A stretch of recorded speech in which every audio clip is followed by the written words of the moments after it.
What's up, everybody? Alex here from Columbus. Welcome back to another video. Now, at this point, you might have an idea of the type of stuff I'm into video-wise. And a lot of it, obviously, everybody loves the vinyl haul. We love the vinyl haul. You love it. I love it. Everybody loves it. But especially love the dollar banger, mega haul, cheap shit hauls, right?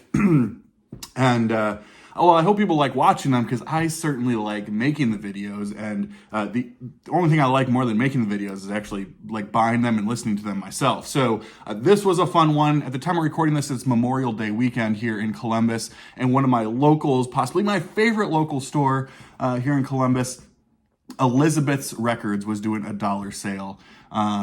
Weather was perfect. They set up a couple of tents, some tables full of rock, pop, jazz, soul, all types of stuff. And when they have dollar sales, man, I just trust it. I trust it. 99 times out of 100, what I am getting, I'm very, very, very pleased with. They're a small mom and pop shop, so I think a lot of it is just bin space related. Obviously, these are not perfect records. Maybe there's some seam splits going on. Maybe some of the records are a little bit beat up. But by and large, I take a risk with these. And when I'm buying from Elizabeth's Records here in Columbus, I do pretty well. So I think I have 25 here that I got for $1, $25 records. And then at the end, there's a banger that I actually spent like real money on that I'm just really stoked to have because I've been looking for a copy for a long time. And I've been looking for a clean copy. So let's dive right in. Mixed genre. It's mostly rock, pop, jazz, soul, that sort of stuff. The stuff I'm typically into. So first things first, this was kind of a fun one. It is Master of the Art, Woody Shaw. Special guest Bobby Hutcherson. Woody Shaw, an amazing trumpeter, and obviously Bobby Hutcherson jumping in on the vibes. This was recorded live back in 1982 on the Electra Musician label. Really cool record. This is actually a German pressing itself on that label. Really cool record. Ends actually side 2. The last song on side 2, last track I should say, is an interview. So if you're into the interview thing, check that out. But a really dope record. Anytime, Woody Shaw, Bobby Hutcherson, amazing stuff. Now, here's somebody that you can usually find in some bargain bins. He's an amazing organ player. Even like his Blue Note stuff, a lot of times it's a little more affordable. I got this. It's a fine record. Okay. Who's Afraid of Virginia Woolf from Jimmy Smith on Verve, 1964. Kind of big bandy. This is not a great record, but it was $1, and Jimmy's playing out of his mind like usual on here. Sorry, Anthony Gambler, 812, if you're watching. I know, I'm not just able to go and find my Blue Notes hanging out in dollar bins like you are, but I will have to do for the Verve Big Band, Jimmy Smith Verve instead. Jimmy's great for, would I pay $5 for this? No. Would I pay $1 for it? Yes. Thank you. I was stoked to find this because I love both these guys, and a lot of people have recommended this to me, and I'm just pumped behind it. But 1972, I think, Carlos Santana and Buddy Miles live. Now, what is the song on here that I'm all in? I mean, side 2 kicks off with Free Form Funkified Filth. Now, that is some badass alliteration right there, and that is all that I'm into. So yeah, Carlos Santana, Buddy Miles on Columbia. That's going to be a Friday night listen for sure. Here's a band no one likes to talk about because for reasons unknown to me, you cannot be someone on YouTube and like, radio-friendly pop rock from 1977 to 1982. It's like illegal, right? Like people don't talk about these bands, but I think they're fantastic. And I think this band especially had a couple of great, huge songs that the records were off of. I have the other one. I did not have this one, but it's Special Forces from 38 Special. This kicks off with Caught Up in You, which was just a massive hit. You still hear that all the time. Great songwriting. Jim Friedrichs all over this record. And then Van Zandt, of course, on vocals. I don't know, like the third brother, third cousin, Johnny, Donnie, Ronnie. You know what I'm getting at. Cool stuff. Again, I mean, what's kind of cool is like Van Zandt kind of lends a little bit of this sort of like Southern flair, but it's not Southern rock by any means. I mean, this to me falls perfectly into like FM, AOR type stuff, which I happen to love, even though so many of you other boners on YouTube are like, oh, we poo-poo things if they're rock and rolling on the radio, unless we like it. You know what I'm getting at. All right, this one's a shout out to Music Talk with John. Again, this was $1. I don't even know if this is a good record. I don't think it is, but it was $1. It was in the shrink, and it had the hype stickers intact. So we're doing it. It's The Bridge from Billy Joel. Yeah, cool hype, shrinked, all that kind of stuff. Plus Crazy Eddie's a record. Crazy Eddie Record and Tape Asylum. That is a fantastic price sticker from yesteryear right there. I'm into it. I'm not familiar with this record at all. I think it's from the 80s. 1986. Yeah, I don't know if it's the heyday, but somebody who's a Billy Joel fan will have something to say. Here's a record that's probably about a $3 record, so it's not like I got a great deal on it, but I love this band, and I didn't have this record. It is The Dregs. Of course, it used to be the Dixie Dregs. By this point, they kind of removed the Dixie part from their name, but incredible kind of, call it proggy jazz fusion with some bluegrass tinges in there. A little bit weird, of course, led by Steve Morse. What a lineup, though, with Andy West, Rod Morgenstein, and T. Lavitz. An incredible band. This is from 81. I'm all in on the Dixie Dregs and the Dregs, so very cool. Terrible, terrible artwork. It's like, let's all just get shirtless. It's called Unsung Heroes, so let's just take our shirts off and, okay. Anyway, this is a complete blind buy. I just saw this cover, and I'm like, that's just a sweet cover, and I have no idea anything about this, but I saw that this was a band on Planet Records, which was also the same record label that the Plimsolls were off of. So I had a feeling it was probably like some California pop type stuff, pop rock type stuff. If you all know anything about these people, please let me know. I've not listened to it at all, but it is so sad in the next. I mean, that just kind of, this album cover screams 1978, right? I don't even know what year it came out. I don't see it anyway. Anyway, somebody will say, I just thought this was a dope cover and a cool looking band. Looks like it's female fronted by somebody named Sue. And everybody's rocking those red Converses. So, I don't know. Dope cover. No idea what this sounds like. I'm going to guess, just because, again, it's Planet Records, what they look like. This is going to fall somewhere in maybe power poppy, new wavy, punky type world. I don't know. Could be wrong. I had a copy of this record, but there was a pretty brutal warp in it. So, I was like, oh, this looks like a much better upgrade. And this Gamma 1. Of course, this is Montrose's band. Ronnie's band later on. Good stuff. Those first 2 or 3 Gamma records are really good, so happy to have that. Glenn Calloway from the basement, if you're watching, I'm leaning on you for this one. I don't know what I forget what other Johnny Winter record I have, but I knew I did not have this one. But this is the Progressive Blues Experiment on Liberty Records or Imperial Records. Yeah. I don't know anything about this record. I don't know much about Johnny Winter, to be honest with you, other than he was just an incredible blues guitarist. So yeah, if you know anything about this, great. But for $1, we picked it up. Somebody who has a criminally underrated solo catalog, and so anytime I can find them for $1, and there's a lot of them, I pick one up. But this says all the good ones are taken from Ian Hunter. I think this was maybe an 80s record. 83, looks like. Don't have it. Not familiar with it, but always glad to add it. Big fan. This was one of those, like, you just sort of see it and you're like, I will take that. Now, of course, I have a number of copies of this. I'm not a flipper in the sense of, like, I go to, line up at Record Store Day at 4 a.m. and then buy all the hot items that I'm not interested in, simply so I can turn around and sell them on Discogs or eBay and take advantage of somebody who actually wants them. That's not me. But if I find a $20 record for $1, and then am able to, like, sell it to a buddy for 10 and at least get, chips and guac out of it or a taco or something, then I'm going to do it. So anyway,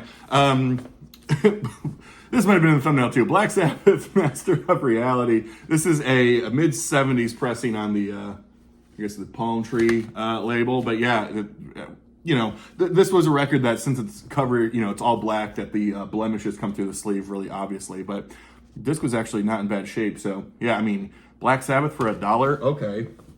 I think this was also on the thumbnail, but this was pretty nuts too. Sleeve is certainly has seen better days, but John Coltrane's Ballads, this is a 76 reissue, I think, on that blue and green Impulse label. Those who don't know, yeah. For those into Coltrane, it's kind of funny. This is where I always want to start people with Coltrane. If they're trying to get into jazz and they're like, do I listen to John Coltrane? I'm like, yes, but I would stay away from A Love Supreme and all that spiritual stuff. Like, this to me is the perfect place to start for somebody trying to get into jazz and trying to get into John Coltrane. So again, for $1, fuck yeah, dude. All right, I'm gonna lean on like my 80s new wave punk people. So I don't know if that's going to be MGK Boston, if you're watching. I don't know if that's going to be Embryonic Robot up in Toronto watching. I just need someone to help me out. See and hear about this guy and this artist all the time. For $1, I'd pick it up, but it is Adam Ant, Friend or Foe. Now, I am pretty unfamiliar with everything, but wasn't it Adam and the Ants? And then it just became Adam Ant? I don't know. Somebody help me out. Tell me about this record. I know nothing about it. It was $1. I hear people talk about it all the time, so I picked it up. Oh, now we get in funky. Man, this was dope. Is this on Warner Brothers? Yes. The name is Bootsy, baby. Bootsy's Rubber Band. Oh, yeah. This is good stuff. Produced by George Clinton. You know, these records a lot of times are a little bit beat up. They're party records. You know, people were doing all types of cocaine and shit off of them, but they're pretty expensive. Anything in that whole P-Funk family is not cheap. So for $1, we'll give it a good clean, take our chances with it, and we'll get funky with it. You know, I was gonna say great album cover, but it's one of these albums I look at and I'm like, I don't know if it's a good album cover. Anyway, incredible jazz artist, not even a jazz artist. He kind of typified jazz, funk, electronic music. I mean, he was continuously a trailblazer in all the world. And he's still alive and still cracking today. But it's Monster from Herbie Hancock. I think this is probably where he's leaning into his more funky, electronic type stuff. Not quite Future Shock, I don't think, but this is from 1980. I always see this record out there all the time, but again, usually it's, you know, somewhere between $8 and $12. For $1, we'll add it. Well, I'm always looking to add to my CTI collection, and this is probably the CTI artist that a lot of people poo-poo the most, simply because they're always the cheapest, but anything on CTI is good for me. And I own nothing of Diodato, but it's Diodato 2. I'll mess this up. I think country in South America, right? I don't know. Is it Brazilian or Chilean? I don't know. Argentinian? I don't know. I'm sorry. Somewhere south of the equator, all right? But great stuff on CTI. Expert packaging. Good jazzy fusion stuff. And I'm going to guess that this is the second Diodato record. Can you figure out why? All right, good talk. Leaning back on my UK folk friends, Glenn Calloway, looking at you again. I believe this was 1969, but I don't know where this sort of falls in the greater canon, but it's Pentangle Basket of Light. Now, the only other Pentangle record I have is Solomon Seal, and I really like it, and I believe this came out before that. This is on that a classic. Every label is classic, right? But that's Reprise dual tone, as I would say, orange and then yellow, or orange and then dark orange, whatever you want to call it, that ended in 1969, and then by 1970 it was just going to the full lighter color orange like that. But yeah, Pentangle's a band I've been hoping to get into, them and like Fairport Convention and a lot of that type of stuff. So yeah, happy to have that. I don't know if this is part of the recent reissue series that Kraft is doing with Contemporary, but I feel it's in the same family. And Contemporary Records, jazz label from back in the day, are kind of funny because they're, a lot of times it's just like look, they had terrible covers that were like, I guess, trying to be contemporary, and so all their covers made it look like yacht rock. I mean, they're all just horrendous. But it's good trio stuff. But we're talking Shelly Manne, Andre Previn, and Red Mitchell. Trio to work in here with Bells Are Ringing. You know, it's a mono, what was this, 58 or something like that, I believe. Again, tragic album cover, but so are all of them. You know, all these contemporaries of the time were like, you know, even like the Art Pepper stuff, it's like, it looks like a Beach Boys record. It's like him on a yacht, you know, looking at a seal or some shit. So, yeah, I don't know. Terrible stuff, album cover-wise, but, I mean, Shelly Manne, Audrey Previn, and Red Mitchell are badasses in their own right, so we'll take it. Hey, more Sabbath for $1. Now, look, I've always seen this record with this much ring wear, right? Like, this is one of those classic records that has a ton of ring wear. And if you look closely, there is someone named Capel, or Capel, that is kind of somewhat markered in there.